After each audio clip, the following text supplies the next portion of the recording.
どうもベルです。今回はグランドマフィアの気まぐれコラムということで、州長戦についてやっていこうかなと思います。このゲームのメインコンテンツである州長戦なんですけども、この州長戦を100%理解されている方というのは、正直かなり少ないのかなと思います。そもそもこの州長選って、何のためっていうところから、州長選の報酬を最大限得る方法まで、いろいろとお届けしていこうかなと思いますので、最後までご覧いただけると、嬉しいなと思います。では、州長選とは、そもそも何かというところからお伝えしていこうかなと思うんですけども、このゲームで、一番大きな、クロスサーバーのイベントとなっておりまして、シーズン1から、シーズン3までは、シティごとの対抗戦。で、征服シーズンについては、各組織ごとの、対抗戦ですね。非常に長期間なイベントとなっておりまして、だいたい40日から60日。たまにシーズン2とかで、長いところとかだと、70日くらい、やってることもあります。各シーズンだったり、あとは開催タイミングによって、異なるんですけども、それくらい長期間、戦っていくイベントです。で、州長戦が始まると、州長戦専用のマップに移転できるようになりまして、その専用マップで戦うことになります。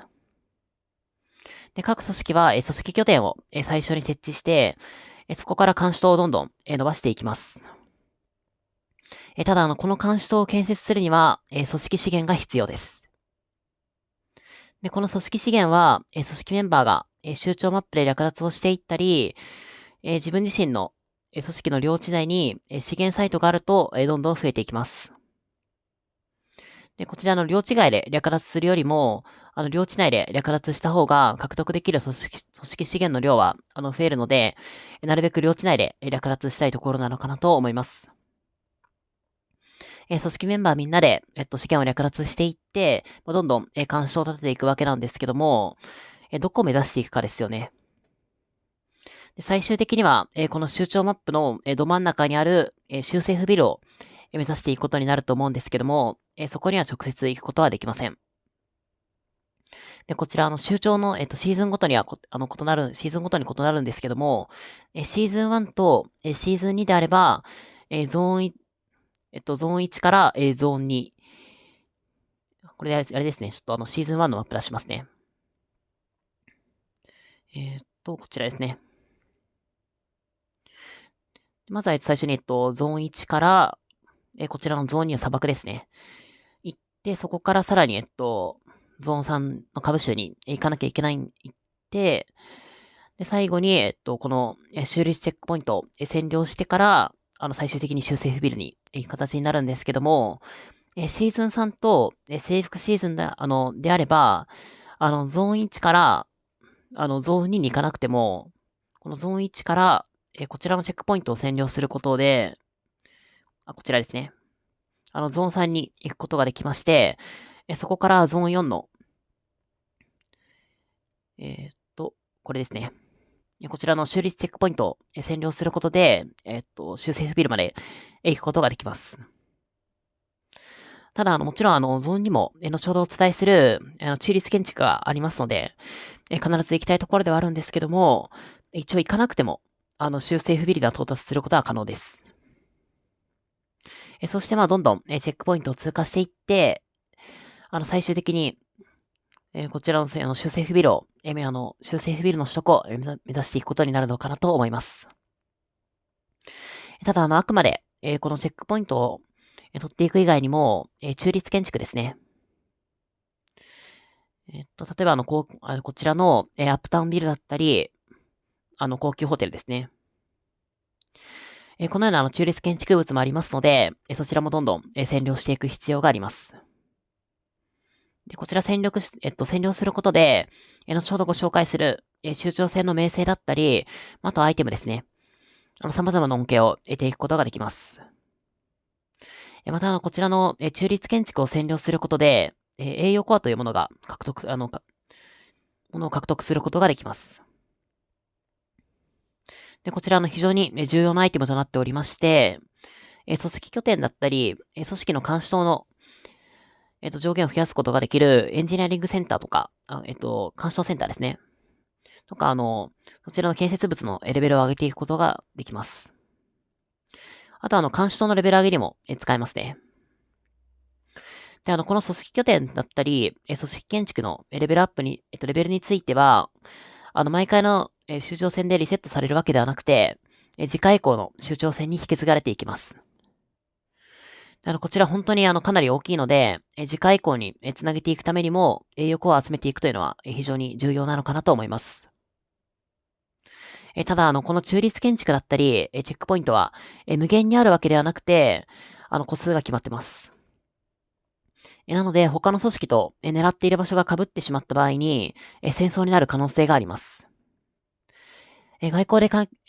で解決していただくのも、一つの手段だと思うんですけども、戦いになった時ですね。で、その時は、相手の監視塔を壊しつつ、自分の組織の監視塔を守っていって、どんどん進軍していきましょう。で、監視塔は、自組織の領地及び占領している中立建築と隣接していないと攻撃できないので、そこは注意が必要なんですけども、相手の監視塔を攻撃して勝利すると、相手の監視塔の耐久度を落としていくことができます。ただこちら破壊中の部隊が相手に攻撃されてしまって、敗北してしまうと破壊は停止して、部隊は自分の別荘に戻っていって、相手が駐屯している限り、相手の見張り台の耐久度っていうのは回復してしまいます。そしてこっちの破壊速度より、相手の見張り台を回復していく速度の方が圧倒的に速いので、同じ時間破壊して、同じ時間相手が駐屯してリペアしてるとかになってしまうと、相手の見張り台を壊すことはできません。ただこちら破壊時、一度の占領で相手の見張り台の監視所の耐久度を 10% 落とすことができると、その見張り台は監視塔は炎上します。で、炎上すると、相手のリペアスピードは 99.9% 低下しますので、ほぼ回復しなくなります。監視塔の攻防しているときは、もういかに相手の監視塔を炎上させて、自分の組織の監視塔を炎上させないかが非常に鍵となってきます。また耐久度がゼロになると、その監視塔は中立監視塔となりまして、10分間継続占領することで、自分の組織の監視塔を建設していくことができます。以前は壊した後、どっちが先に建設できるかのもう連打レースだったんですけども、中立監視塔になるのは非常にいいアップデートだったのかなと思います。それは置いておいて、相手の監視塔をどんどん壊していって、どんどん目的地まで進軍していくイメージですね。各中立建築だったり、チェックポイントは、こちらのマイルストーンですね。こちらがどんどん進んでいくと、随時解放されていきますので、あと報酬ももらえたりしますので、チェックしていただくのがいいんじゃないかなと思います。で、最終的に、この州政府ビルを占領することが、目標になるとは思うんですけども、で、この州政府ビルを最終占領すると、組織にバッジが付与されます。ステータスがついてまして、州長戦の各シーズンごとや、あとは征服シーズンであれば、シナリオごとに、このバッジは異なります。ただ、これはあくまで組織の報酬なので、個人としてはどうかっていうところですよね。ただ、個人としても、しっかり豪華な報酬が用意されておりまして、個人としては、こちらの名声を集めていって、最終的には、中長戦でしか入手できない、貴重なアイテムと交換していくことができます。何と交換するべきかは、一旦置いておいて、この個人名声の集め方ですね。そちらについてちょっと触れていきたいんですけども、先ほどの中立建築だったり、あとはチェックポイントの占領。あとはこの州立パスですね。こちらエリート2440円でアンロックすると、4000名声獲得することができます。あとは限定イベントですね。こちら毎日切り替わっていくイベントなんですけども、その日に応じて、ポイントを獲得できるための、行動が違いまして、ポイントをどんどん獲得していって、そのポイントに応じた段階報酬、およびランキング報酬で、名声を獲得していくことができます。であとはシーズン3以降だと、栄養バトルのような戦いがありまして、そちらでも入手することができます。で、あとは、敵の隊員の殲滅ですね。相手の隊員をキルすることで、名声を獲得していくことができます。で、あとは、弾薬庫の争奪戦ですね。で、こちら限定イベントの最終日、キルイベの日に、開催されるもので、エントリー期間になったら、取得したい弾薬庫に対してエントリーを行います。で、エントリーの際に、争奪希望時間を、5つのうち3つ選択することになりまして、投票が最も多かった争奪時間に、弾薬庫の争奪戦が実施されます。で、争奪開始した後は、その弾薬庫を、累計で1時間、最初に占領した組織が、弾薬庫を占領することができます。で、この弾薬庫争奪戦で勝利すると、ゴールドだったりの報酬と、あとはこの弾薬庫パックですね。そちらをそちらはR4 以上のメンバーが配ることができて、次回の弾薬庫争奪戦でも、その弾薬庫に自動でエントリーすることができて、なおかつ、1箇所につき2000名声獲得することができます。なので、毎回完全勝利していけば、2000ずつ獲得できる名声が増えていきます。そんなわけで、様々な報酬で入手してきていく名声なんですけども、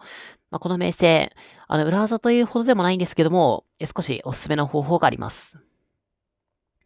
それはどんな方法かと言いますと、この限定イベントの最終日、殺戮の日の時の段階報酬をクリアするためにポイ活をする。もうこれにつきます。殺戮の日の段階報酬って、全部クリアするには4000万か2000万ポイント必要です。限定イベント、2パターンあって、毎回切り替わっていくので、今回どっちが来てるかによって、4000万か2000万かは、異なるんですけども、その段階報酬をクリアすることで、何万と名声を獲得していくことができます。ただ本当この4000万とか、2000万をクリアしていくことって、普通にやるとなかなか厳しくて、T3 を1人キルで、1ポイント、T4 を1人キルで10ポイントみたいな感じなので、で、そこでおすすめなのが、互いにポイントを稼ぎたい人同士で攻撃し合ってポイントを稼いでいく。具体的には、片方が、リーダーなしの、端子の T4 を、20万くらいどっかに、駐屯させて、それをもう片方が攻撃。で、攻撃が終わったら、その役割を、今度は逆にしてみたいなイメージですね。でそれをどんどん、繰り返していくわけなんですけども、これがもう非常におすすめです。駐屯させた部隊を、キルするんだったら、部隊は負傷になりますので、死亡することもないので、必要なのは、治療ブーストと、資源のみです。ただそれでも4000万ポイントだと、400万人の T4 を負傷させないといけないので、500M ぐらいダイヤは使ってしまいます。なので、無理はしすぎないようにという、大前提はあるんですけども、名声本当に大事なので、やる価値は十二分にあるのかなと思います。ただ殺戮の日イコール、弾薬庫の日がほとんどなので、同じ組織の人とやる場合は、弾薬庫の日って組織脱退することができないので、どちらかが事前に脱退しておく必要があるので、そこは注意が必要なのかなと思います。では、その名声が何と交換できるかなんですけども、州長選が終わった後の結果発表期間、そちらでこちらのラインナップにあるものと交換していくことができます。高級装備のコインはシーズン2以降、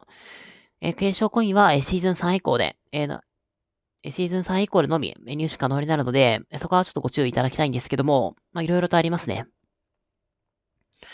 で、それで何と交換していくべきかなんですけども、ただこれってもう一択なんですよ。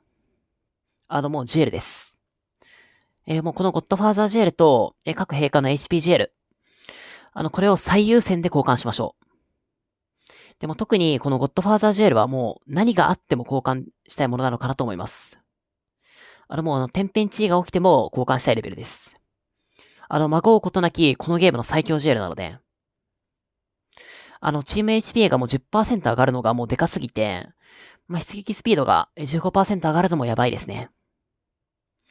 で各陛下ごとの HPGL もうほんとこれもぜひとも交換したいもので、単種で戦うとき必須なんですよ。以前、GL についての気まぐれコラムでお伝えさせていただいたんですけども、単種で集結するときの GL って、攻撃 GL と HPGL と Godfather GL。もうこの3つなので、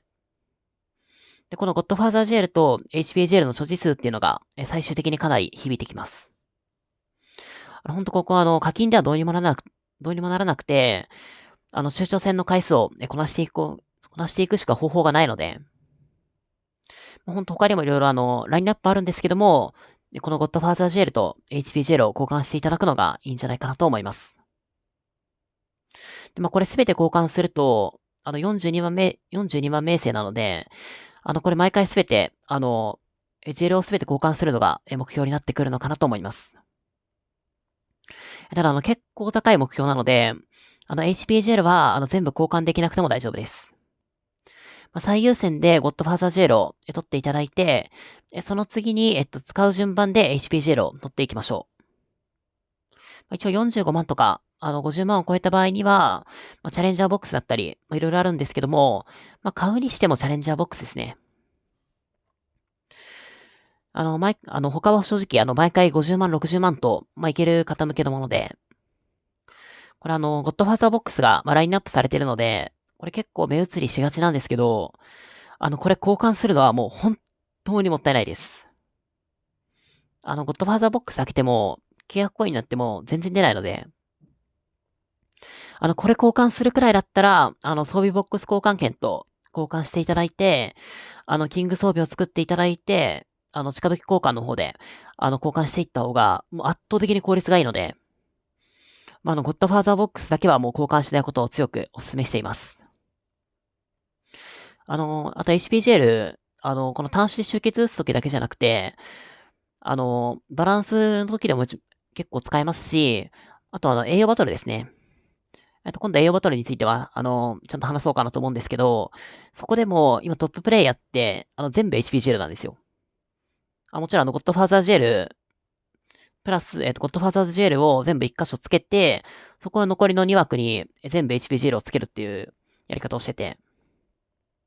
これなぜかというと、出撃スピードが上がるからなんですけど、出撃スピードが上がるのって、この HPGL と Godfather GL だけなので、ある種この唯一無二の性能なので、本当にこちらの GL を最優先で取っていただくのが本当にいいんじゃないかなと思います。で、こちらの個人名声なんですけども、獲得量のランキングがあります。で、こちらでトップ3になると、州長戦限定の永久スキンを、獲得することができます。で、この永久スキン、一回取っただけだと、スキンとしてかっこいいなくらいの、感じだと思うんですけども、こちら何回も取っていくことで、進化を発揮します。で、星5までは普通に別荘スキンランクアップ券のみで上げていけるんですけども、州長別荘には、星6以降の赤星があります。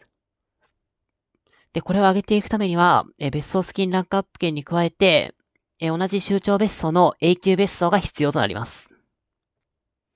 で、これをもうどんどん上げていくことで、中立建築に、集結する際の、単位上限が上がっていきます。もうこれがめちゃめちゃでかいです。本当に強いプレイヤー同士の戦いだと、ここで差がつくので、一応これ星10にするのに、別荘スキンランクアップ券だけで、合計確か200万円以上かかっていくんですけども、それだけの価値はもう十分にありますね。一応星10にしなくても、星10にできるだけの永久別荘があれば、州立限定2の方の別荘も取っていくことができます。ただこれもまた同様の苦行で、ほんと大変なんですけども、今トッププレイヤーはもう狙いに行ってます。ただこれトップ3なので、トップ3しか入手できないので、本気で狙いに来る人が4人以上いると、これとんでもないことになります。